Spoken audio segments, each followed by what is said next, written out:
Hello everybody, welcome to the podcast. Coming up in this episode, Aston Martin has removed Mike Krack as team principal as they make big organisational changes. Alpine puts pressure on Jack Doohan as they bring Colapinto into the game, and a huge change to the Belgian Grand Prix. Big changes in the contract, all coming up on this episode of F1 Briefings. Roll that intro. If he continues this way, he's going to be one of the greats.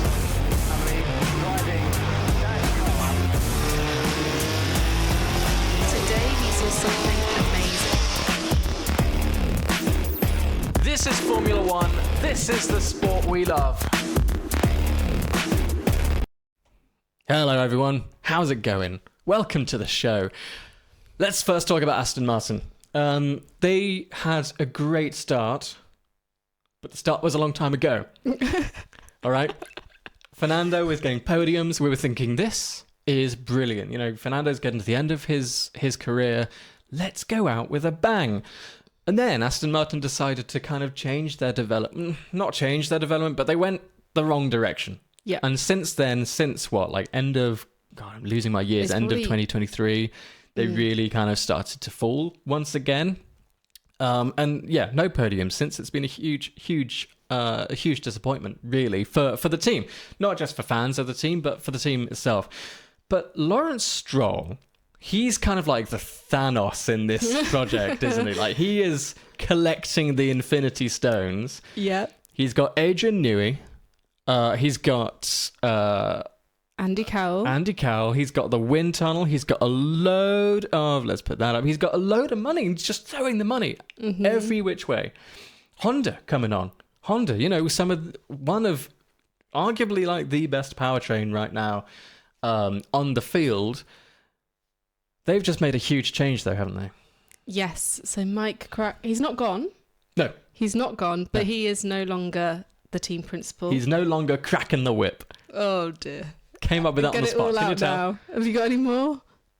A few, Okay. but we Let's can't crack say on. that.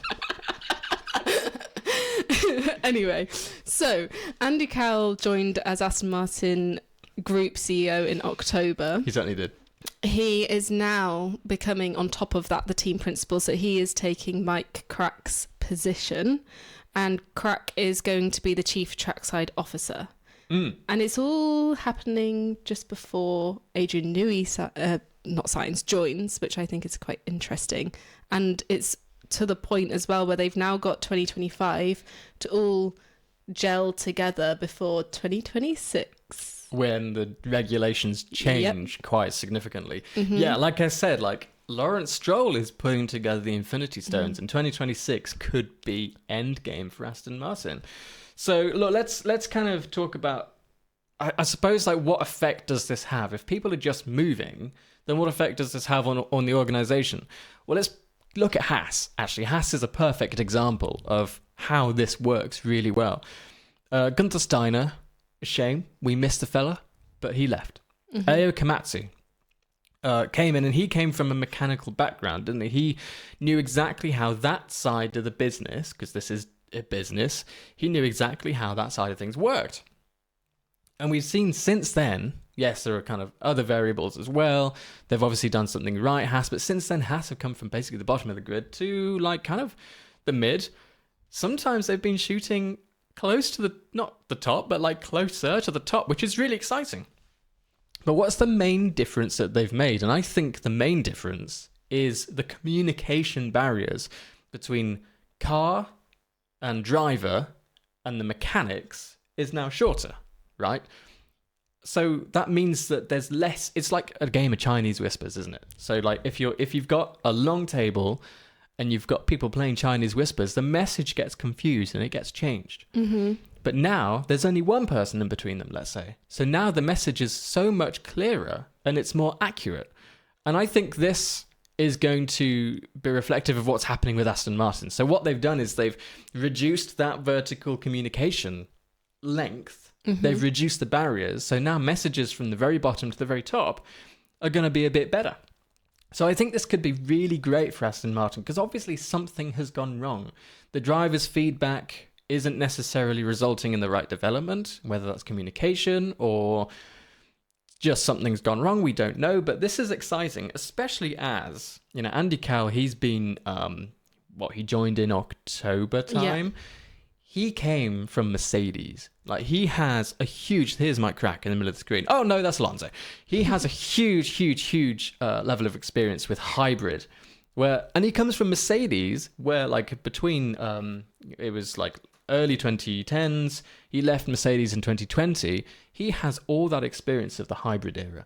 And 2026 is going to be hugely about hybrid powertrains.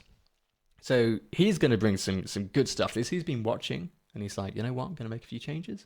Mike Krack, obviously, is the biggest change, but there are likely more changes coming, especially as they get ready for Honda. And, the question is now, what changes do they make? Like, there's one big change that I'm seeing that needs to be made, I feel. You're tiptoeing around the fact that you think there should be a driver change, I'm assuming. You said it. Yeah. I think what was interesting in like the last week or so was Fernando Alonso saying that when he leaves, because, he is coming towards the end of his career, that Lance will be the lead driver of the team, which in some ways makes sense because he's been there a long time. We're just going to ignore the fact of like the family tie for now. But what family tie? I don't know what family tie would one be talking about? I don't know, because I'm not talking about it right now. But he's been there for a really long time, and he's a good driver. But I do feel like in F1, especially now, there's so much more involved with the media and the portrayal of all of these drivers, especially with Drive to Survive. I think if he's going to be a lead driver in a team, then Lance needs to start doing more with the media, because a lot of the time I feel he doesn't show his personality, and I think some people see that as him not caring, or I don't know, just like he doesn't come across sometimes very personable, and that could be maybe a level of shyness because he doesn't want to open up to the cameras, but I think that's doing him a disservice at the moment. And when he takes up that role of lead driver, he's going to have to be able to be a bit... I don't know why George Russell's coming to my mind, but he is. George is very good at... you don't even have to be jokey, but just like explaining situations. He's very good at... I can see him naturally taking that role, and he will be this year. Whereas I think the team needs to push Lance a little bit more to put himself out there, because unfortunately for him, people have already got preconceived ideas because of his father. You're right. You're entirely right. I think, when you lead a team, it's not just about the driving. It's about, and it's not even about the development behind the scenes when you're out of the car. It's about the brand that you yourself create as well. Yeah. Hamilton was very good at this. Oh, yeah. And that's why he was able to bring on so much sponsorship as well. He was so good at social media. That's a huge part of everyone's life now. And Fernando Alonso, we've seen in the last couple of years, he's built up a brand which he needed to do. Like his crazy celebrations years and years and years ago with Renault and whatever. He built up a persona which was as good as his driving. Mm-hmm. And you're right, Lance needs to put more effort into that, because right now he's, you see him in the TV pens after the race, and you interview him or whatever, and he's very dry and very short answers. Yeah, which is, it's fine. Like, that is just who he is. Like, that's not a problem. You could argue that Max Verstappen is exactly the same way. Yeah. But Max, I think, has been told, and he's now making that change as well. He's doing a lot more. He's doing more with social media. Like, Red Bull is social media. It's a social media engine, isn't it? Like, that's really what kind of pushed the company to be so big anyway. Like, you go onto the YouTube channel. This is an interesting case study, actually. You go onto their YouTube channel. There's nothing about an energy drink. There is nothing at all about an energy drink. I don't know why I never thought about that. Yeah, you'd be pushed to find, like, it'll be in the shot, but they never talk about it. And that's because their social media presence is so well constructed. And anyway, side note, but Max has, he's been placed, like, that's why him and Danny Rick was so good together. Yeah, because Daniel Ricciardo brought that kind of fun side out of him. Yeah. Like, that's why Danny Rick spent so long in the sport, because his personal brand was so good. He got so many opportunities because he had value there as a personality. And you're entirely right. Now it's Lance's turn to do that. If he wants to lead a team, then he doesn't just have to lead it from a driver's point of view and from a development point of view, but he also needs to be there on the branding. And that's something that Aston Martin hasn't quite got yet. I was having a look at the YouTube channels of all the teams actually a couple of days ago, and Aston Martin is definitely have like one of the weakest social media presences on the grid, I feel. Yeah, I'd maybe say not on TikTok though. Like short form video, I feel they're very good at. They were, especially when they were having that high at the beginning of 2023. And yeah, like the team themselves, the mechanics, they're all up for getting on camera and doing something a bit silly. And clearly Fernando Alonso has been fine with doing that. But Lance seems to be lacking a little bit. Favorite Fernando Alonso TikTok, what is it? Oh, no, you can't put me on the spot like that. Well, there are a few, aren't there? Like, there's the flowers. The flowers came to my mind first. However, part of me loved the fact that he just completely took those Taylor Swift rumours and thought, I'm just going to lead into this. And there was I can't remember exactly what he was doing, but he was working out and filming his workout, and he had nuggets in there. Yes. And it was like suddenly all the Taylor Swift fans were like, well, I'm a fan of F1 now. Yeah, I mean, it was so good, yeah. That's the power of it, though, because those Taylor Swift fans, they come over and go, oh, this Aston Martin guy is pretty cool. Maybe I should support Aston Martin. And that's what you look for as a team manager, isn't it? Yeah. My favourite is the microwave, where he puts his phone in the microwave and turns it on. I forgot. And then he just starts rotating. He is a literal genius. Do you think he comes up with these himself, or does someone go like, look, Fernando, that's what I was wondering. What we're going to do is put your phone in a microwave and you're just going to go with it, okay? like, what is this man? Like, you look at Fernando like 10 years ago, not a chance he would have, well, I don't know, maybe. He always had like that kind of fun side to him. Yeah, but definitely. Like Vettel, like he saw that he was ending his F1 career and he started doing social media. Like, there's a link. I know it's very annoying talking about all this social media stuff, but it's true. I wonder if it's partly like he could still have another peak in his career because, he's having a strong comeback and we've said, we've got all these people joining the team, but he's maybe not in as much of a stressful part of his career where there's so much pressure on him. Like, he's already a two-time champion.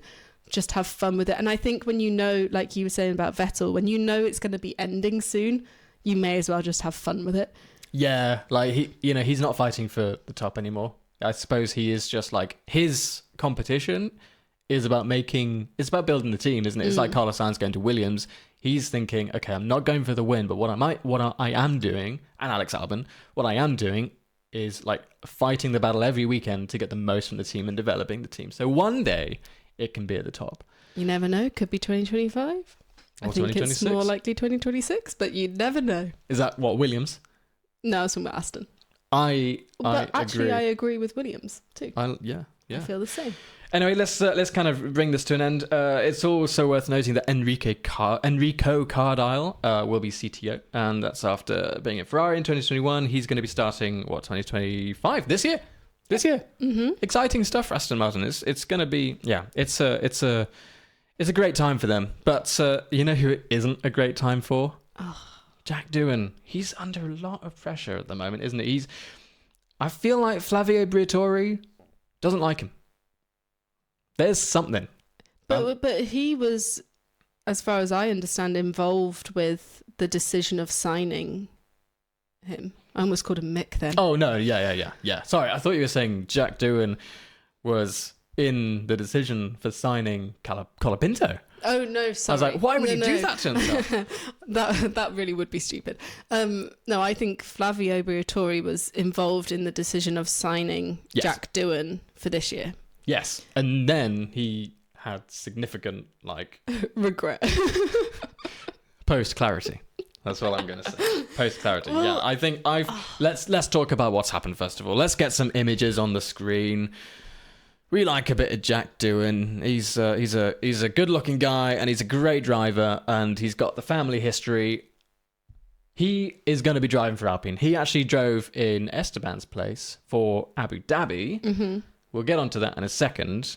He has a contract for this year, but Colapinto, he really impressed people, didn't he? At the end of 2024, he replaced Logan Sargent at Williams, and suddenly he got points. And we were like, hold up, who's this guy that looks weirdly like Senna? And why is he so good behind the wheel? And yes, I know he struggled a bit. There are, some big bills at Williams after a few crashes, and things didn't always go his way. But there was a flair, and along with that flair, there was money. Mm-hmm. Because suddenly Argentinian sponsors left, right, and centre were like, hey, Williams, have some of this. And when he lost his seat, not lost his seat because it was never promised, he'd never had a seat for 2025, but he left F1, didn't he? We all kind of went, well, that was nice while it lasted. Where's he going to go now? He's now reserve and test driver for Alpine for 2025, and that's odd because Alpine already have some reserve drivers. Yep. So what's going on there? Well, I mean, firstly, I think it's great for Colapinto and also great for Williams because he's their Williams Academy driver, so he's on loan to Alpine. So that's only going to benefit Williams, which is great. I think it's great for Colapinto, but it's just keeping the pressure on Jack Doohan before he's even started. Give the guy a chance, please. I feel for this man. I'm just feeling a bit like Nick De Vries. Is it that situation where... Damn. Well, but that... No, you're right. And you're entirely I right. also think that was harsh, but we won't get into that because that's a whole nother conversation. But he got 10 races into his rookie season and then suddenly he's replaced by Daniel Ricciardo. It's like they're already teeing up Colapinto. They've secured him, so Alpine are like, great, we have Colapinto who will be able to step in. And then, I mean, there's all of these rumours going around that actually Jack doesn't have a full year's contract. It's only a quarter-year contract, and no one actually knows what that contract is. But Flavio Briatore has said very, coyly, I suppose, Jack and Pierre will start the year together. What about the end of the year? Didn't say anything about ending the year together. And then it's all down to driver performance. But I just think is it not a bit too soon to be putting pressure on him? It's his rookie season. I suppose, the team is just, they're thinking from the team's point of view. It's a win-win. If Jack Doohan is amazing, which I'm not sure he will be, then they have Colapinto to fall back on. And potentially the income, the revenue that comes from that as well. Because look, I keep thinking about Abu Dhabi last year. Jack, he has a lot of experience at Abu Dhabi. He also has a lot of experience in an F1 car at Abu Dhabi as well. And he came second last. Yeah. But Kevin Magnussen stopped for a faster lap. Mm-hmm. Pierre Gasly came in the points. Yeah. 7th or something.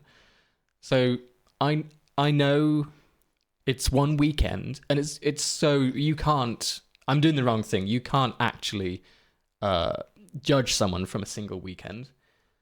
But if we were forced to, then I'm thinking, this might be difficult for Alpine because as well, Alpine made huge development strides in the last 3. I can't remember. It's a whole new year. I don't know, 3-4 races. Suddenly they were getting points, and Pierre Gasly was just 1 point after the other. What happened to... I don't know. Like I said, it's difficult to judge with just one race because one thing can go wrong and it's ruined your race and your confidence for that period of time. You look at Colapinto, though, and yes, I think Williams was struggling. He crashed multiple times. That damages your confidence. But there was something about him that kept coming back. He kept clawing back. And this just proves that there's potential, not potential, but this just proves that they have confidence in him. And it's the fact that they brought him on, like they must be paying quite a bit because they're renting him. Yeah. So it doesn't fill me with confidence that they want Jack Doohan to stay. No, and I agree. I don't think they are fully confident in Jack. Hopefully he can use this as ammunition. But I also, like, going back to the point about Gasly and Abu Dhabi, you wouldn't always expect a rookie driver to come in and get the same performance out of the car as someone like Pierre Gasly, who's been in the sport a number of years. So I think that was a little unfair, actually, Alex. I don't think like you wouldn't expect him to get as much performance out of the car. But I tell that to Franco. Trying to argue on the podcast, do we? Because I'm ready. No, like I said, it is unfair of me to judge. But I mean, I do take that on board too. But is there a difference between matching someone's speed but not keeping control of the car and crashing? Like, he's going to. It is always easier to bring a driver down. True. Than push driver up. That's what Toto said about Kimi Antonelli, didn't he? Yeah, another driver to watch. Which, I mean, I also agree that I think Franco he is a great driver. So I was really sad that he didn't have a full-time drive for this year. So I think it's great, but I personally feel like it's too much pressure to put on someone beforehand. But I'm just, I mean, bad. Clearly I'm not cut out to be someone in management in F1 because I'm too nice. No, I mean, it's the other thing, like, by doing this, are you, like, kind of tarnishing Jack Doohan's confidence when he starts his first full-time... See, I'm not going to say full-time because we don't know. No, but, you know, we don't know. I can't confirm that, so I'm not going to say it. When he starts his first season in F1, he's got Colapinto watching him. That would ruin me. I wouldn't be able to perform if another man was watching. I mean, you guys get it. Moving on. It's true though. Like, you know, are they starting him on the back foot by putting someone in his, like, rear view mirror, basically? Yeah. But I suppose there's always going to be that pressure, and there's always going to be a reserve driver. It's just that everyone knows Franco now, and he came in and did what Williams were wanting Logan Sargent to do for 18 months, and he did it in a few races. So he's already had such a great start, albeit a little bit messy. But I think because and fans very quickly loved him, so he's already built his fan base massively. So it's just all of those things put together. It will be more public pressure than maybe it would usually be when another reserve driver maybe isn't as well known within the fan base. I don't know, we'll see. Is it a Daniel Ricciardo move with Red Bull? It's like putting Daniel Ricciardo as reserve driver and using him for, like, socials and stuff like that. Alpine haven't got a lot to kind of put in front of the camera, apart from, like, Pierre, obviously, and their amazing cars. The A110 is just it's out of this world. But, like, you know, like, are they... I don't know, like, I'm just trying to think of comparisons within the grid. Yeah. And Daniel Ricciardo springs to mind. And, yeah, I think that's probably part of it. And you're right with the sponsors as well. He brought in a lot of sponsorship money. And he looks like Senna. He does. He really looks like Senna. It's weird. Head over to F1 Briefings on Instagram, because I put up a photo comparing him to Senna, and honestly, it's the same person. Yeah. Anyway, let's talk about the last bit of news that we've got, and that revolves around the Belgian Grand Prix. Now, the Belgian Grand Prix is one of my favourites. You get that beautiful piece of track, which is horribly dangerous, but incredibly beautiful. And I mean, the track itself is gorgeous as well, isn't it? Let's put some photos up of the track, because it really is I think it's one of the most beautiful tracks on one of the most beautiful tracks on the season, but we're not going to be having it every year.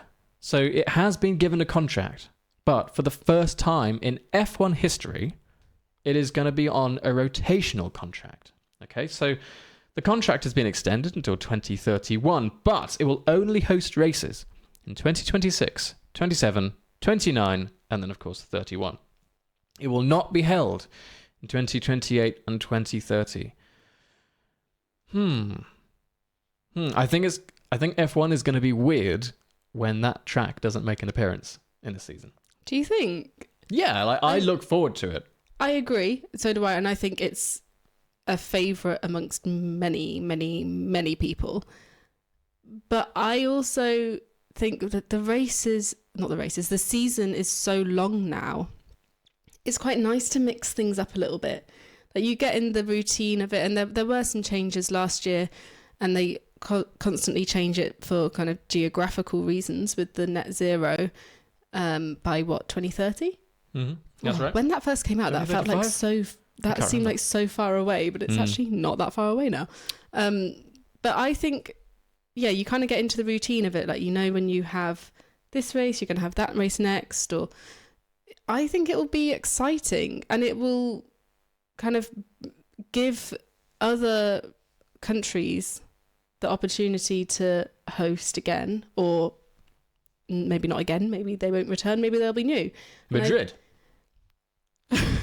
That face said it all. But then the same argument, Paul Ricard could come back. And the races, I mean, there's been so much backlash with all of these street races, but now I haven't heard anybody say that. But you sounded like something at Wallace and Gromit then. Thank you. Yeah, you've really thrown me, but I think I threw myself. There's been so much backlash about these street races, but there is the argument that with 24 races in a season, they do need to introduce some things that are a bit different. Like, I like a sprint race weekend. I don't think it should be every weekend. I do too. But when those come around, it is quite exciting. I think street circuits can bring something different to the table, but the traditional fans who really hate those, this is going to give the chance for some of those more traditional circuits to come back or join that people have been calling for. So I think it's a good thing. I agree. Yeah. I agree. I also think it's a good thing because, I mean, one of the reasons Stefano Domenicali, president and CEO of Formula One, he said that actually it gives tracks the opportunity to make upgrades and, to improve things for the fans who are going there, which, yes, might mean higher ticket prices. No. They do that sometimes. But no, I think it's a great opportunity for other tracks. Look, imagine, I'm just thinking about, like, in this country, get rid of Silverstone. No, sorry, not get rid. Put it on a rotational contract. How dare you? I know, but hear me out. Put it on a rotational contract. It gives Brands Hatch the opportunity to put on some Formula One. And I know we're thinking, okay, that's fine. But, like, it then means Silverstone can make a few changes, think about what they're doing, improve, and host other racing, BTCC. I know Brands Hatch does that anyway, but, like, there's so much out there, and it gives Brands Hatch the revenue to sustain itself, which it's struggling to do, and then build, maybe this rotational contract will allow tracks to thrive.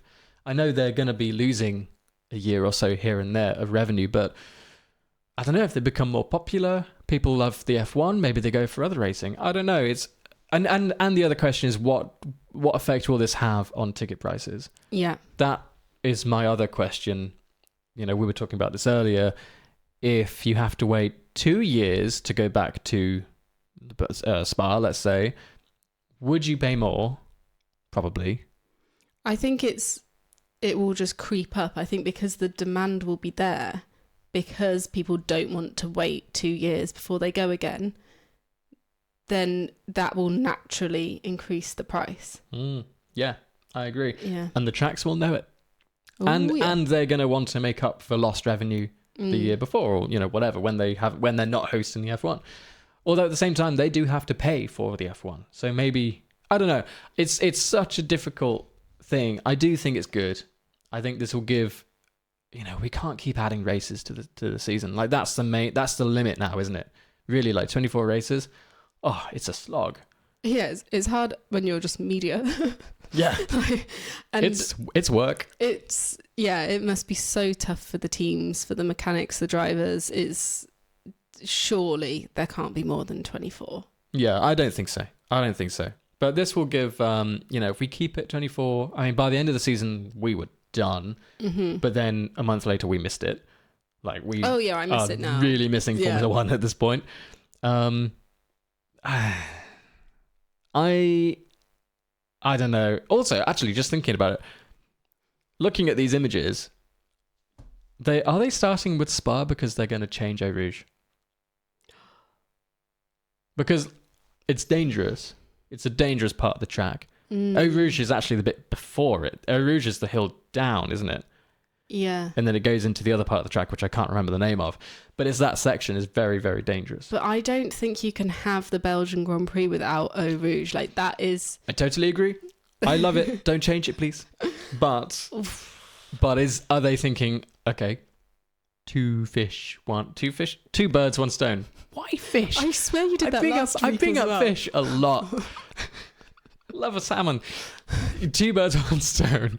Like, are they going to make changes? I don't know. That kind of worries me because I love the track and I don't want it to change whatsoever. And because they do make a lot of changes. Like each year they've changed something. As long as they don't bring back sausage curbs, then I'm mostly happy. Yeah. But the F1 season's changing, isn't it? And, Liberty Media's, the sport is so big that they can do this. We have Madrid. There are rumours of... Do we have Madrid? Oh my God, yes. I can't... Yes. 2026. Thank you. Oh, there are rumours of a fourth US race. New York. I saw potential blueprints of a track in New York, and I'm just thinking there's so much change coming. But F1 has to push for that because F1 is a very historic sport. It's a very traditional sport. So when you bring on a load of new fans, you do need to innovate, make changes, bring new tracks. Africa, Rwanda, there's a potential track. Hamilton's been pushing for this for so long, and I think that's going to happen as well. So yeah, we'll see. With so many countries and cities wanting to get in on it, if they don't want to have more than 24 races in a season, they're going to have to do this. But I've noticed, with F1, you don't go year by year, do you? It's like it's era by era. Yes. Like I'm not measuring the current ground effect era in year by year. I'm measuring it in 2022 to 2025, end of 25. And like that is my season, because you can see the movement of the teams and how the teams have developed. And if you look at it from an era point of view, the sport is so much more exciting. And it'll be the same with this. If they start rotating these circuits, we look at it from an era point of view where we have all the beautiful circuits that we want within that era. And yes, we have a few circuits that we don't want. People still aren't really a fan of Vegas, maybe Miami, the street races. But there are some boring tracks out there. Like there's some boring normal like tracks made to be tracks out there. So we'll just see.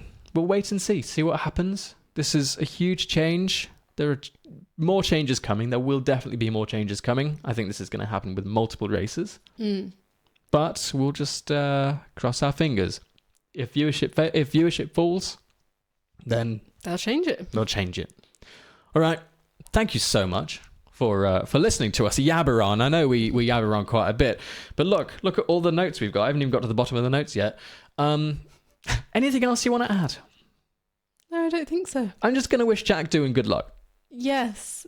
Yeah, because I want him to succeed. Well. I want him to succeed, and I hope he doesn't feel like Alpine is kind of against him a little bit, because that's how I would feel. That's one hard thing about social media and the fan base that's come from Drive to Survive in particular, is it's quite hard to escape it. Even if that pressure isn't being felt within Alpine, everyone is talking about it. So yeah, I hope he's well. Yeah, and Aston Martin, very exciting. Christian Horner and Toto Wolff, now the longest standing, by a long way, team principals on the grid.